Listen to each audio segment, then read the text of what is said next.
Hello and welcome back at the FinetLink channel, and now we are at the part 3 of spanning tree protocol as a protocol for eliminating the layer 2 loops in your network.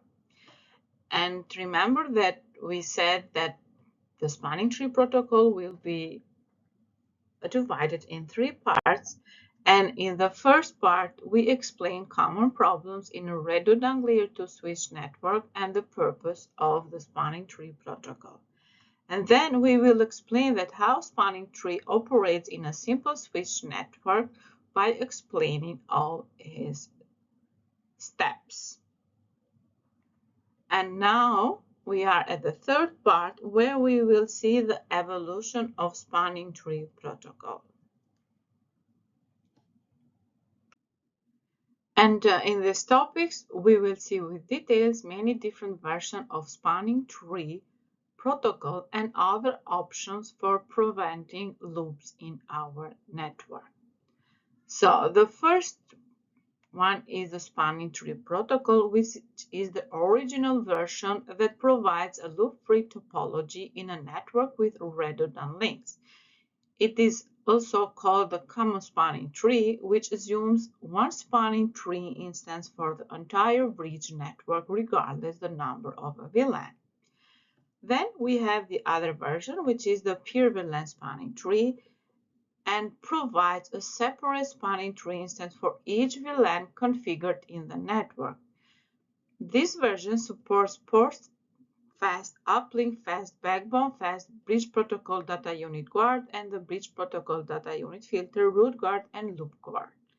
We have the rapid spanning tree protocol, which is an evolution of spanning tree protocol that provides faster convergence than the spanning tree. And then we have this version of the spanning tree standard. We have the rapid pure VLAN spanning tree, which provides a separate instance for each VLAN. Each separate instance supports PortFast, bridge protocol data unit, bridge protocol data unit filter, root guard, and loop guard. And we have even the multiplex spanning tree protocol, which is a standard inspired by the earlier Cisco proprietary multiplex instance spanning tree protocol implementation. With this, we have maps by multiplex VLANs into the same spanning tree. And then we have the last version, which is multiplex spanning tree, which is an implementation of multiplex spanning tree protocol, which provides up to 16 instances of rapid spanning tree protocol and combines many VLANs with the same physical and logical topology in a common rapid spanning tree protocol. And each instance supports PortFast, bridge protocol data unit guard, bridge protocol data unit filter, root guard, and loop guard. And a network professional whose duty include switch administration may be required to decide which type of spanning tree protocol to implement regarding the network.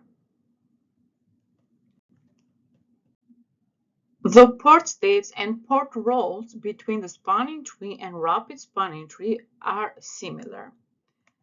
And let's see first the spanning tree and the rapid spanning tree protocol port states.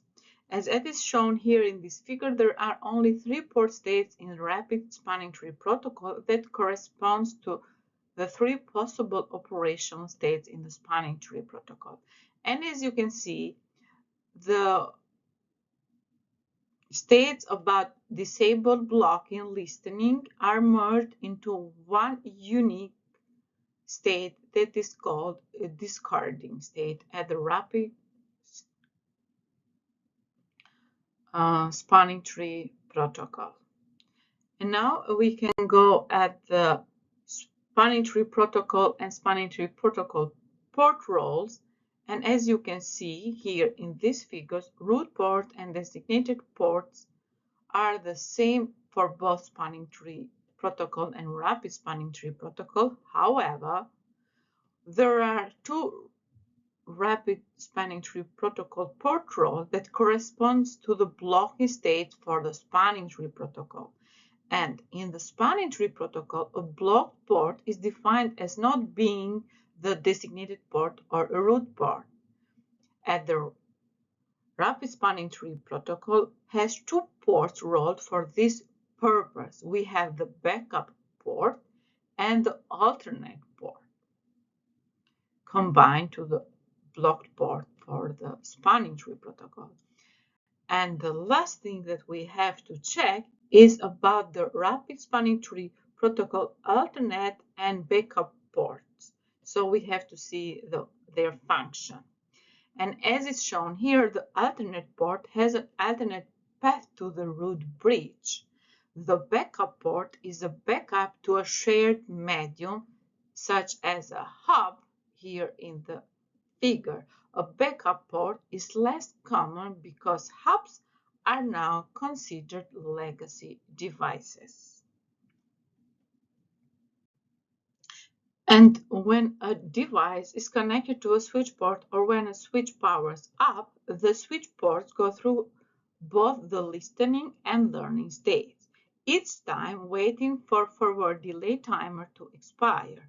This delay is 15 seconds for each state, listening and learning, for a total of 30 seconds. This delay can present a problem for DHCP clients trying to discover a DHCP server. DHCP messages from the content host will not be forwarded for 30 seconds of forward delay timer, and the DHCP process may time out. The result is that an IPv4 client will not receive a valid IPv4 address.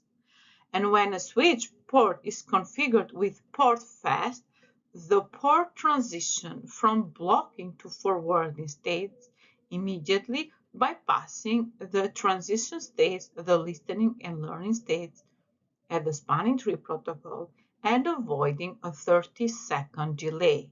You can use PortFast on access ports to allow devices connected to these ports, such as DHCP clients, to access the network immediately rather than waiting for the spanning tree protocol to converge in each VLAN. Because the purpose of the PortFast is to minimize the time that access ports must wait for spanning tree to converge, it should only be used on access ports. If you enable PortFast on a port connecting to another switch, you risk creating a spanning tree loop. PortFast is only for use on switch ports that connect to end devices, as it is shown here in the figure.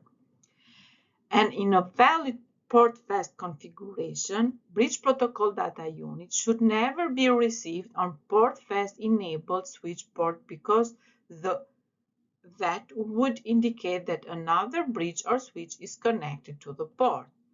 This potentially cause a spanning tree loop. To prevent this type of scenario from occurring, the Cisco switches support a feature that is called the Bridge Protocol Data Unit Guard. And when this is enabled, the Bridge Protocol Data Unit Guard immediately puts the switch port in error disabled state, or as it's called, error disabled, on receipt of any Bridge Protocol Data Unit. This protects against potential loops by efficiently shutting down the port. The Bridge Protocol Data Unit Guard feature provides a secure response to invalid configurations because an administrator must manually put the interface back into the service.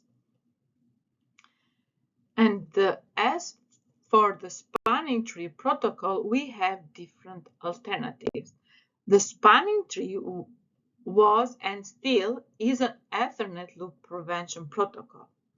But over the years, organizations required greater resiliency and availability in LANs. Ethernet LANs went from a few interconnected switch connections to a single root to a sophisticated hierarchical network design including access, distribution, and core layer switches as it is shown here in this figure. Depending on the implementation layer, 2 may include not only the access layer, but also the distribution layer or even the core layer. These designs may include hundreds of switches with hundreds of even thousands of VLAN. The spanning tree protocol has adapted to the added redundancy and complexity with enhancement as part of the rapid spanning tree protocol and multi-layer spanning tree protocol.